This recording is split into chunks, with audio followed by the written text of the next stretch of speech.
And Woody's going with the Inkling, not the Joker. Yeah, because he originally played Inkling, right? And then he switched to Joker. He went through like a brief mini character crisis of like, oh, I'm not having fun with any character. And he's like, Joker's the character I have fun with. But like, his Inkling is still good, and he has like a Min-Min and like another character that he put time into. Yeah, everyone has a character crisis occasionally. All right, straight into it. PS2, the classic.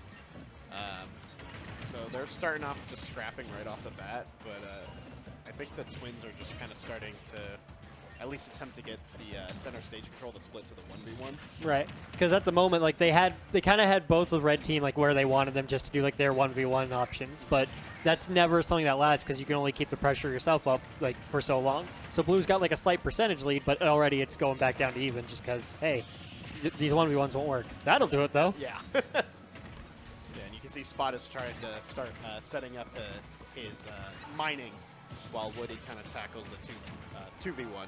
You traded a stock for a good amount of iron and gold, so it could be worth it. Steve does have the tools for it. Oh, yeah. Minecart, I was watching it in some of the earlier sets. Minecart and doubles is scary.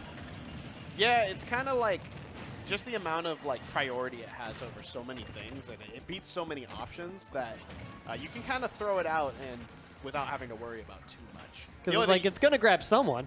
Oh, yeah, it's going to get someone. I think the only thing you have to be wary of is, grabbing your teammate. Exactly. But I don't know. Maybe if you get sneaky with it, you can minecart your teammate out of some combos or something like that. Just kind of armor tank them away. Yeah, exactly. Red pulled themselves into a bit of a lead. They had they just got their kill confirms pretty reliably on Blue, so they got the stock lead. Oh, yeah. And Spot is loaded with resources, so Red's got a pretty sizable, I'd say a pretty good advantage right here. Yeah. He might be waiting to get his resources until he gets the other one or a stock. Right. Don't want to blow that diamond too early. Yeah. Good catch on SAOGonza. Gonna have to force that stock away. So here comes the diamond. Yep, the diamond's out. So we'll probably see him switch to probably a more aggressive. Unless he wants to get that resource lead. I just caught on that the Crash Bomber, AMOGonza likes to throw that out really heavily because even if that transfers to SAOGonza, SAOGonza can bucket the explosion. Oh, that's sneaky. Oh, he just straight up died from me. Maybe he didn't realize he got caught by it. A minecart always feels so sneaky. I feel like I don't know exactly when it's gonna catch him. There's no sound cue. Yeah, there's nothing. It's so like in this big hectic fight of doubles, it's just like, oh wait, there's a gray box rolling towards me. Look out! Like right there, SAOGonza. Did he have any clue? He was busy dealing with Woody all over his face. He's got nothing to handle a minecart rolling right after him. He's kind of got an Inkling punching him in. I've kind of noticed that that Blue is kind of surrounding Woody and trying to get Woody out of the equation, which I think is not a bad idea. If you eventually get Steve down just by himself, I think 2v1 Steve might have issues because usually he's good against that defensive 1v1. But once you have two characters kind of trapping you in on both sides, it becomes an issue. He can't really get his extended combos when someone else is there to break them. Yeah, because those combos are very long, and so while you're setting up blocks, you can get hit out of them. Both teams kind of got follow-up confirms. Woody got a hit off of the minecart hitting one of Blue team, and then AMOGonza went out and back-aired the minecart after Spot got thrown out. So last stocks. Yeah. Woody had a very high percent though. Yeah, very many things will kill. Oh yeah, a lot of things will kill Woody right now. And then, like I said, it'll probably just be left to Steve versus Game & Watching Mega Man. Steve versus the world. Yeah. And it looks like that's where we're at. Don't think he still has diamonds, which is good because diamond still, regardless of you can't get your combos, diamond hits really hard still. So I forgot that up till it existed. That's the power of that. Things like that are the signs of good teamwork there. When you get grab confirms that are not the throw, and it was an instant. The second SAOGonza got the grab was the second AMOGonza was like, yo, let me jump right over, immediate up tilt. Oh yeah. The perfect awareness. That's the power of teamwork. I totally forget about that up tilt. That up tilt's scary. Mighty upper. Yeah. Because, we thought Mega Man needs to shore you too. He's Capcom. He deserves it. He deserves it. He's good. He's good. He's allowed to have shore you. Exactly. He can have a little shore you as a treat. You get the volunteer shore you. Participation. I mean, he is a Shoto. He's got a forward fireball. He's got a spoon move that goes forward. Don't start. Don't start. I argue with my roommate about the definition of Shoto constantly. He considers every fighting game character a Shoto, and I'm just like, Right, small battlefield. Gives a little less space to run. yeah, I'm kind of surprised they went with less space. But I guess maybe that works out in Woody's favor because Woody will play a little more aggressive. Steve also has like pretty good frame data just for box and stuff. Like his moves all come out pretty fast and are kind of hard to whiff punish because of that speed. So I can kind of see if they wanted to go for a more scrappy plan. Like they're both characters I think that do it better than probably Mega Man. Game & Watch is Game & Watch though. Dude can just throw out his hitboxes as he sees fit. I think Game & Watch is king of scrap, honestly. Like he could throw out. Ooh, but bad up B. He was too low. No. That's unfortunate. That was such an early stock too. The anti-air down smash. Yep. That's the classic. Buried his teammate for a moment. No one could capitalize though because one of them's off stage and the other one's dead. Yeah. Oh, that was good follow-up. Fantastic follow-up. Got the stock when he needed it. A lot of these characters like attribute to so much. Like 3 out of 4 of the characters here are like chaos characters. It feels like 'cause you got Mega Man's projectiles, you got the blocks and like the mine cart, and then you got whatever Game & Watch does. Like he just bucketed the anvil there. It's pretty smart. It's something Spot's got to be careful of. If he tries to anvil just too willy-nilly, the reflected anvil will just, it hurts. Oh, it will kill you so early. Yeah, no, absolutely. Smash out of shield, taking that second stock off SAOGonza, and following up with the F-tilt on AMOGonza. Red's even out the stocks a bit, giving themselves a slight lead. Yeah, no, they're despite like that mess up on the up B earlier, they're keeping it pretty respectable.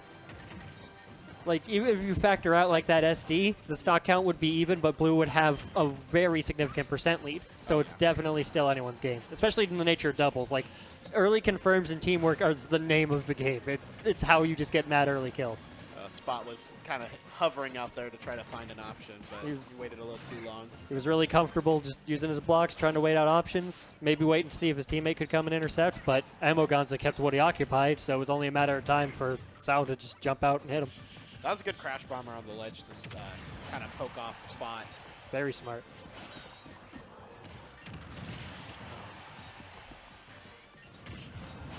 All right, so Blue's got stage control at this point.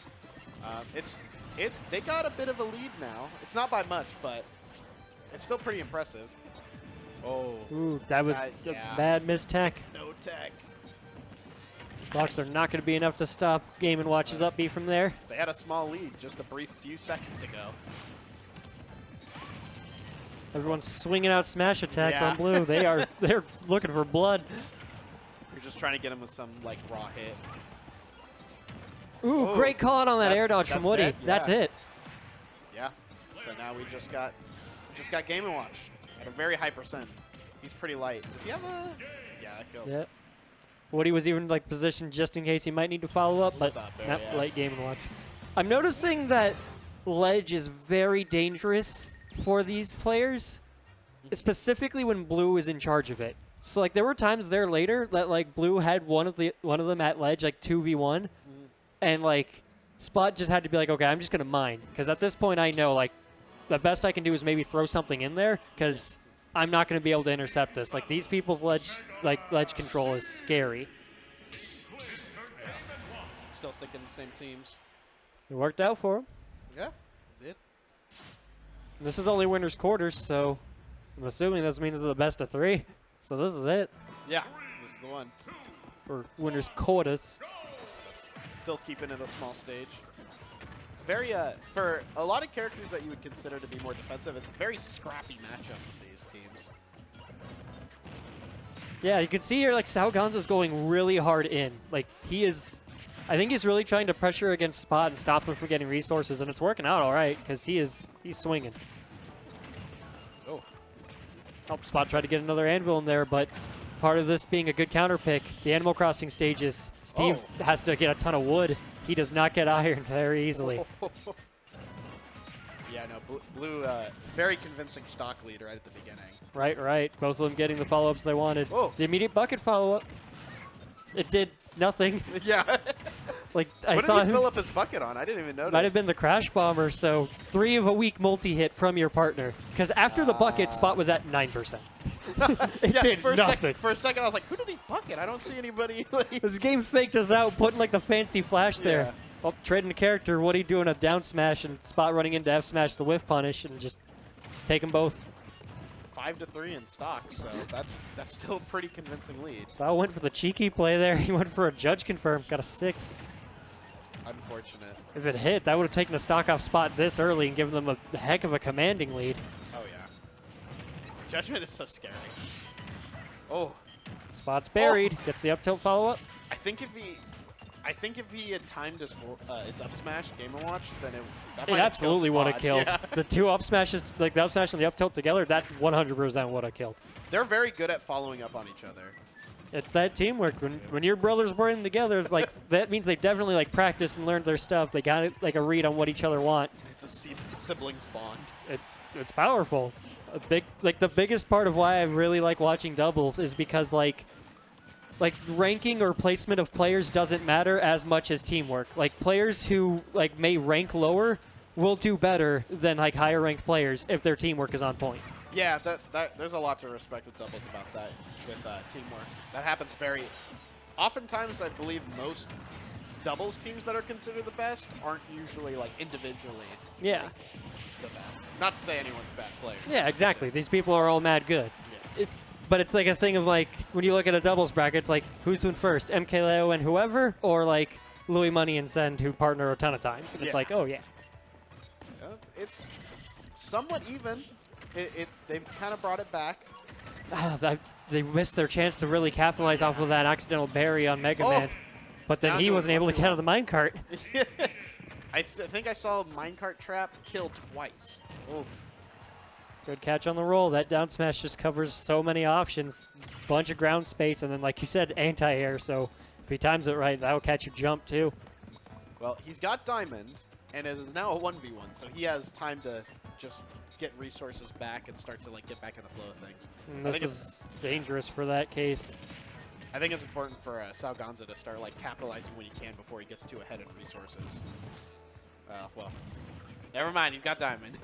So just refreshed it, and he's got plenty of iron. No more gold though, but we'll have to see if he even wants to take the time to get more. Right now, he kind of wants to keep the pressure up. Very intense situation with very beautiful Animal Crossing music. SAOGonza's getting a really good read on these mine carts, like of either catching Spot as he's jumping out with either the up airs or the back airs. Yeah, I think now that it is turned into a 1v1, it's a lot easier to keep track of the minecart. Be a little more aware. Oh! Good call up. Both of them had been doing like jab 1 into reading defense options. Yeah. Like Gonza was going for like jab 1 grab or like jab 1 like something there. And like both times that it happened in that last character situation, Spot avoided them. Even after all that happened, kept his awareness to be like, nope, let me see what you're going for. I know what mix-up you're doing. Did you see Spot's stock count? It was like 6 or like 5 or 6.